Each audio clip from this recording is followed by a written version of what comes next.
Welcome to Beacons of Light. Joining me today is Mr. Charlie Cusimano. How you doing, Charlie? I'm doing wonderful. I love working with people in the Diocese of Baton Rouge. Charlie's one of those that's the top of my list.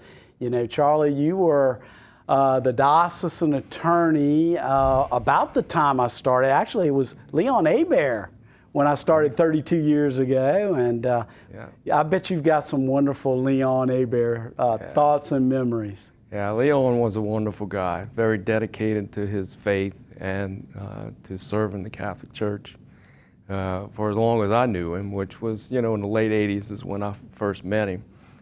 He was the diocesan attorney already and had been since the creation of the diocese. He did all the legal work to create the diocese, which was quite involved because it's each parish is legally incorporated. So he did all that work to do that, plus the transfer of all the properties into the proper names and things of that nature. So he did a lot of work, and I used to tease him that he was the initial attorney for St. Peter, actually.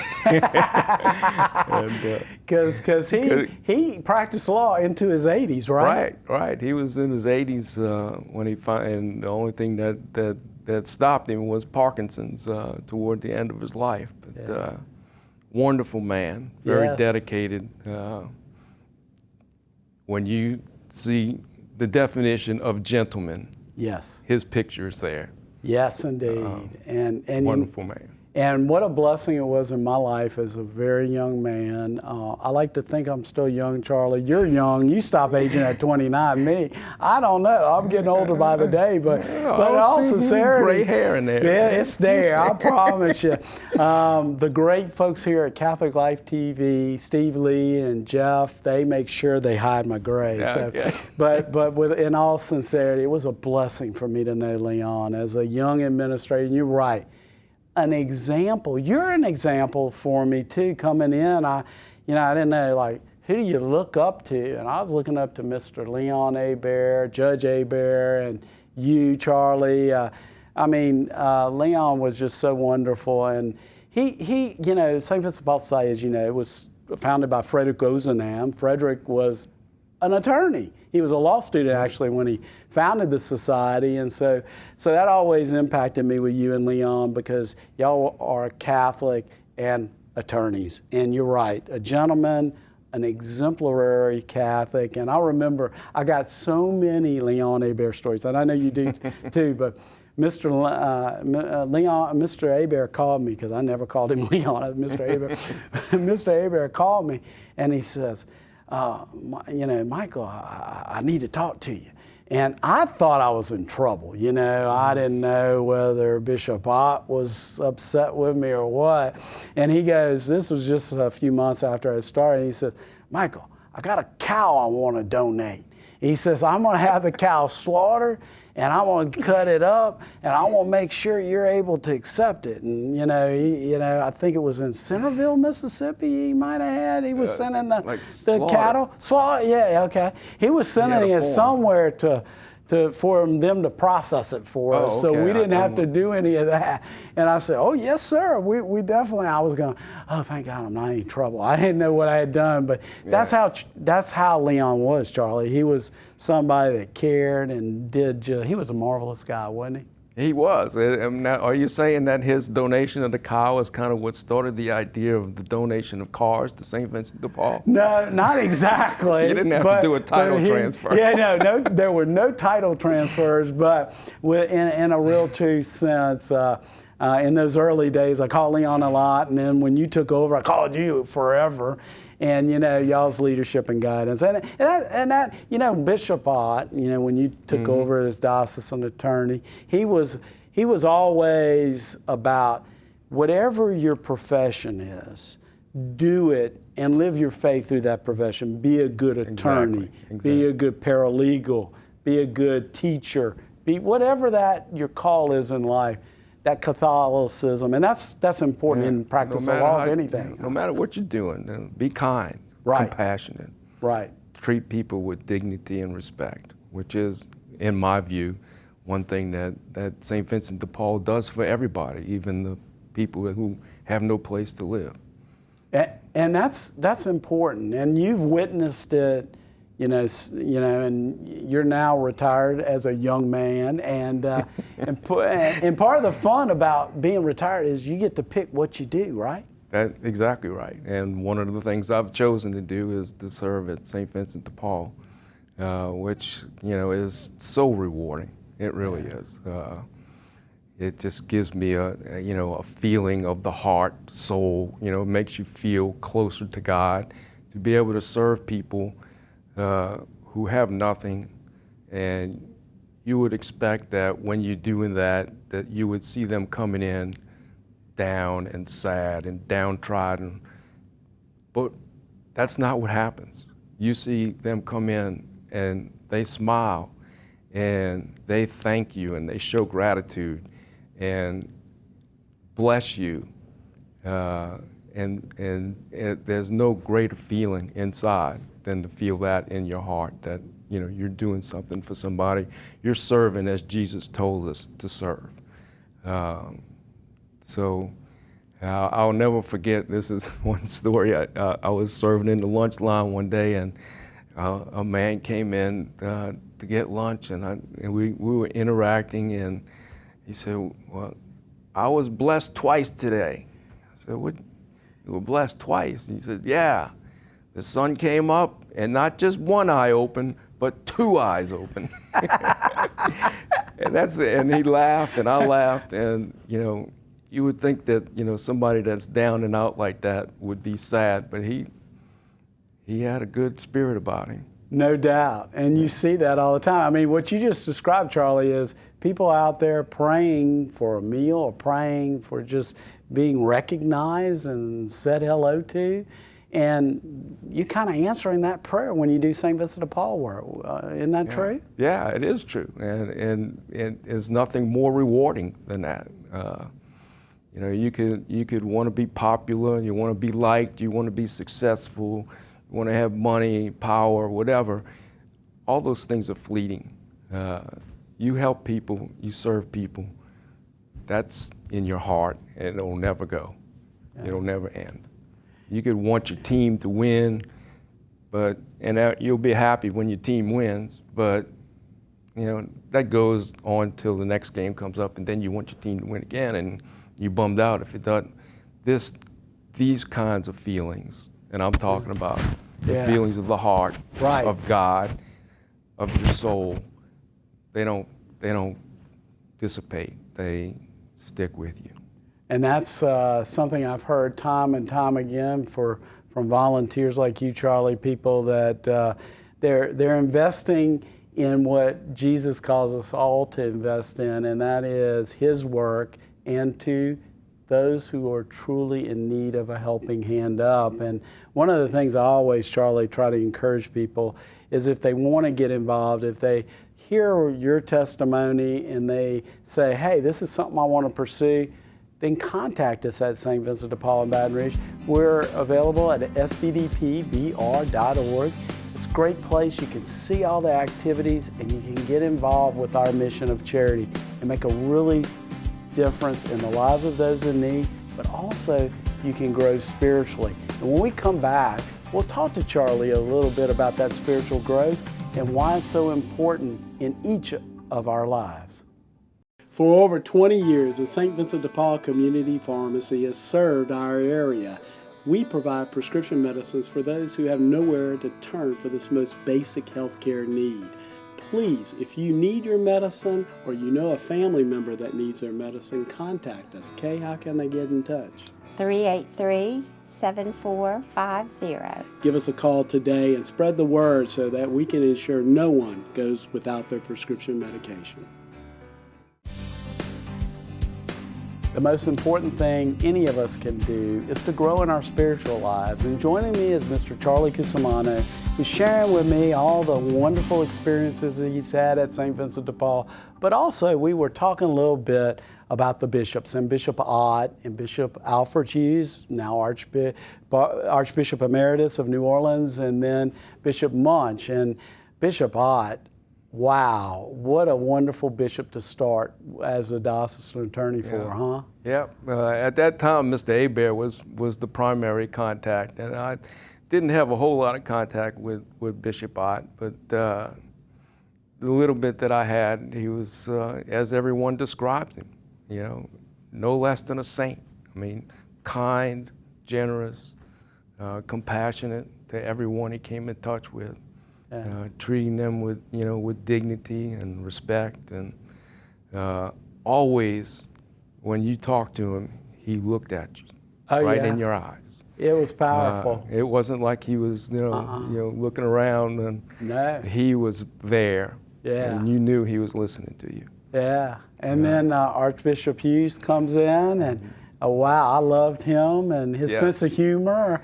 Yes, Bishop Hughes was much different personality, but just as kind and generous as Bishop Ott was. Much more businesslike, it seems, in my view, from my perspective anyway. He did come in at a difficult time for the church, where things were starting to heat up with pedophile cases and things of that nature, but he handled it well and handled it very businesslike, and did a wonderful job. I was really sad when I found out he was going to New Orleans. Yeah. And sometimes when something sad happens, something good happens. And then Bishop Munch. And Bishop Munch came not long after. I love Bishop Munch too. Of course, in the in-between, I got to work with Father Carville. Father Carville. Oh, another one I just loved to death. Was the administrator, and he was and still is a wonderful person to work with. Yes, indeed. Very easygoing. I love Father Carville. Bishop Munch. And Bishop Munch came in, and much different personality. All three of them were the bishops that I work with were totally different personalities, but great people. Oh, God, yes. Bishop Munch just always had you laughing about something. He did. He still does. Yeah, he still does. As Bishop Emeritus of Whenever I see him, I get to visit with him once in a while still, and I do too. He keeps you laughing. He is great. But and wonderful job, compassionate person, loving, caring, but wasn't afraid to say no when he had to say no. Yep. He told me no a few times. Yeah, exactly. and I tell you, Bishop Duca now is our bishop. We're very blessed. And one thing in my 32 years at St. Vincent de Paul I've been blessed with is each bishop, their commitment to the poor and the commitment to those who are in need has just been top notch. And for me, I never heard no. I heard yes, and so whether it was Bishop Ott helping us open that first shelter, or Alfred Hughes helping us open the new men's facility, or Bishop Munch, because of his 16 years in office, it was tons of various things. It seemed like we had a ribbon cutting every couple of years for him, and now all Bishop the way up to the last day, I think he was. That's right. Yeah, that's exactly I forget what right. they were opening when he retired. That's right. And then Bishop Duca, and I mean, I tell you, it's when you have that kind of commitment as a Catholic, it's uplifting and it helps you in your spiritual growth, doesn't it? Oh, absolutely. And isn't that what Jesus called us to do? Serve the poor. Yeah. When you serve the lowest or the least of you, you serve me. Yes. And that's what we're called to do. Jesus demonstrated it on the day of the Last Supper by washing the feet of his apostles. Right. And telling them, serve me as I have served you. And that's what he asks us to do. And what a wonderful, demonstration and example his life was for us to be able to simply read about it and say, okay, I could do that. It's not hard. It's easy. Right. It takes a little time, but you get immersed in it. I mean, you meet people, you make friends. I never forget the people I've met, doing the Bags of Life little assembly line that we would put together the little packages to give people who came to the lunch to take home, or not to take home, but to take with them so that they have something to eat later on that day. I remember, a nun that had Alzheimer's that actually would come. That's right. And still working, serving. A young mother with 5 kids, the oldest kid being 8 years old. One of them's in a stroller, and they're having to give the kid a bottle as the mother and the other kids are packing the bags. What wonderful memories, and good people that you meet doing these things.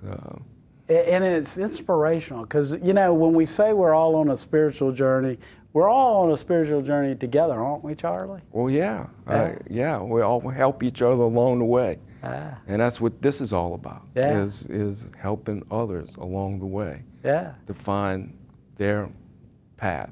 That's right. And we both have young children, so at one time. And so we know what that commitment of 5 children and and you're still giving of your time to help those in need. And what an example that is for the children, It was. I was just amazed by witnessing that. Yeah. I couldn't imagine having 5 kids. I had 2, Yeah. and I was totally maxed out. And then being able to give of your time and your talent, and that's what I find so inspirational about people like you and people that have been on the show in the past, where they're giving of their time and their talent. I mean, financial support is so critical, can't do anything without it, but when you give of your time, that's priceless. Yeah, it is, and I don't want anybody to be concerned about the word talent.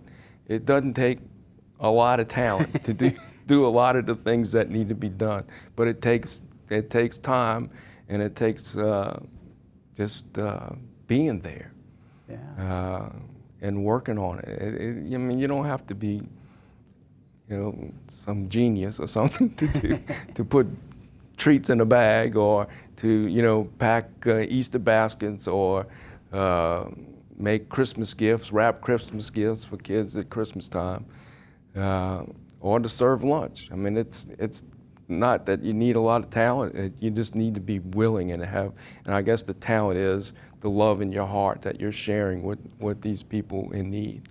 Kind of like. And I assure you that you get more than you give. I guarantee that. Yes, indeed. I know that sounds like kind of a cliche nowadays, but you do. You really do. Well, and that's what's so important. When we do these things to help those in need, we're following Christ's call to seek and find the forgotten. And when we come back, we'll talk a little bit more about those Christmas toys, Easter baskets, and all the simple things that we can all do, whether we have lots of talents or you're like me and have very few.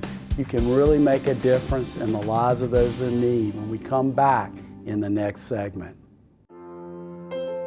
The Society of St. Vincent de Paul's first cookbook, Taste and See, is the gift which helps share the goodness of the Lord with those most in need. Featuring recipes from Chef John Foles, each chapter begins with a short story about one of our special work programs. To order your copy of Taste and See, please call the Society or visit our website. Help multiply blessings for the neediest in our community.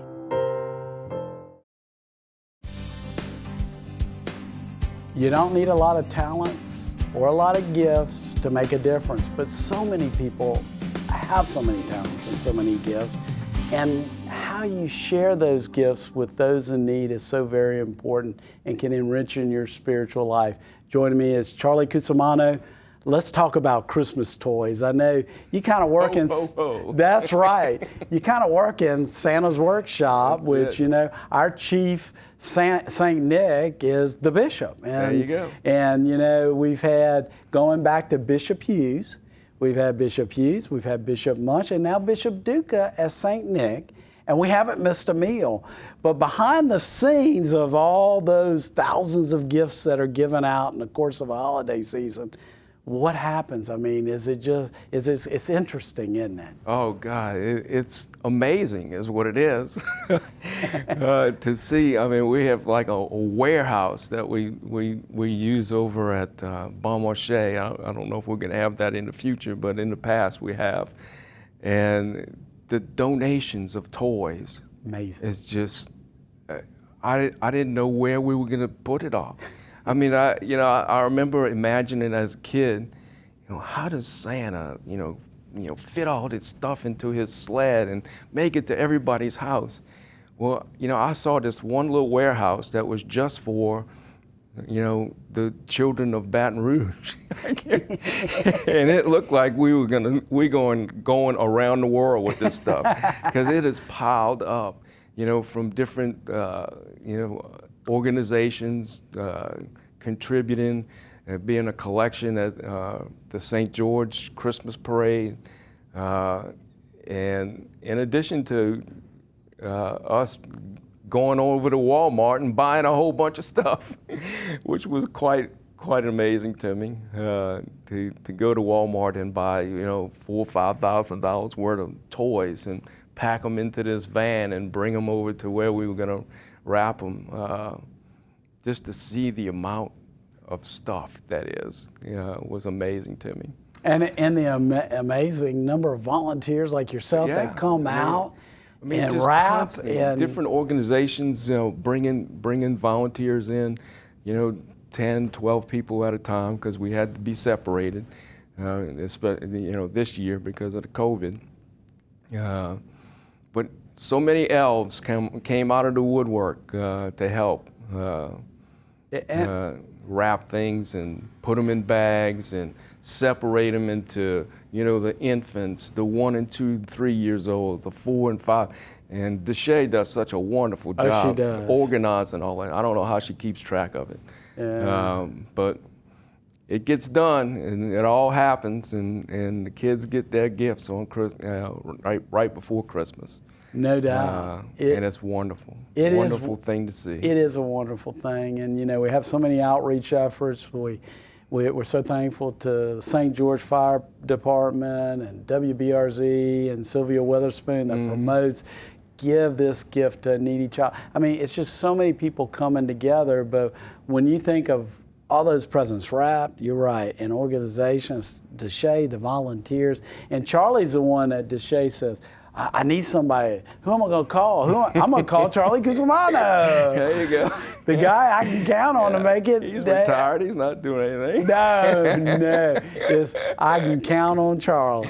And so in a real sense, God counts on all of us, doesn't He? He sure does. And we all count on each other. That's right. In my view, by helping each other in this way, we're sharing God's love. Right. Right. And, helps us grow spiritually, to see, a kid, just like the people that come every day for lunch, to receive a gift that, a kid that would otherwise have gotten nothing for Christmas. Right. And the joy and happiness in that kid's face, and the gratitude shown by the children and the parents for what they've received is just so gratifying and so heartwarming. Only thing, I don't know how to compare it to anything else. You could say, maybe some natural, God-made thing, sunset or beautiful ocean view or mountains, things that mean something to you in your heart that doesn't fade. Right. It never fades. Right. I'll always remember that mother and her 5 kids. Right. Making those bags. Right. I'll always remember Deshay and I working with so many other people, wrapping presents and just shaking my head saying, what are we going to do with all this stuff? Because, it was literally piled everywhere. Oh, I know. It was wow. It's organized chaos, but it's but we always say Baton Rouge, we have the best rappers, We do. Some people think we're not very musically talented, but hey, we got great Christmas rappers. And so, but it is. It's a miracle to see how all that takes place. And usually, you know, the gifts don't start rolling in until right after Thanksgiving. Right. So between Thanksgiving and Christmas, not a lot of time. And it's just a miracle to see all those little things happen and come to place. Because Thanksgiving's yet another thing. I mean, we're carving turkeys and serving food, especially this year with the COVID problems of having to box it up and hand it out. It just, it never ends. But people have generous hearts, and we have a lot of good people here in Baton Rouge that help. Well, you know, I love the Christmas season. I just love it. And I always say, the Christmas spirit is alive and well at St. Vincent de Paul all year long. Do you agree with that, Charlie? Oh, yeah. The spirit of giving and love that you're sharing with other people, not just the people that come in that need things, but the people you work with. Yeah. I've made some great friends over there that I'll always remember. Yeah, and you know, it's what we talked earlier about, is that we're on a spiritual journey, but we're on that together. Yes, yes. We need each other to make it. That's it. To grow. That's exactly right. And to share. That's exactly right. When you face hard things, now none of us face what St. Vincent de Paul faced. None of us really face what Frederick Ozanam faced in the 1800s. We're so blessed in this world today, and so many amenities, and they really had a lot of hardships. We need to find inspiration not only today in each other, but also in the past examples of people who really lived a saintly and Christian life. Don't you think, Charlie? Oh, absolutely, absolutely. It's so very important, and I can tell you we've got about a minute to go, but what would be your message to anyone out there that's thinking about volunteering or getting involved in Catholic ministry? What would you say to them? Well, I mean, if you're interested in getting with St. Vincent de Paul, you can go to their website. They have a thing you could sign up. I mean, you could look, you could read about what each one of them does. You know, Christmas, Easter, Thanksgiving. You know, all year round, the bags of life, the lunch serving, and you could sign up, literally sign up on the computer. Yeah. I want to volunteer this day, and all you got to do is show up. They'll put you to work. Well, that's what Charlie Cusimano did. He showed up, and we put him to work, and he's doing the Lord's work in a remarkable way. And we encourage you to do so. The St. Vincent de Paul Society is an international organization, and whether you're here in Baton Rouge, anywhere in the diocese, you can get involved with our ministries, or really anywhere in the world. We look forward to seeing you again next week on Beacons of Light.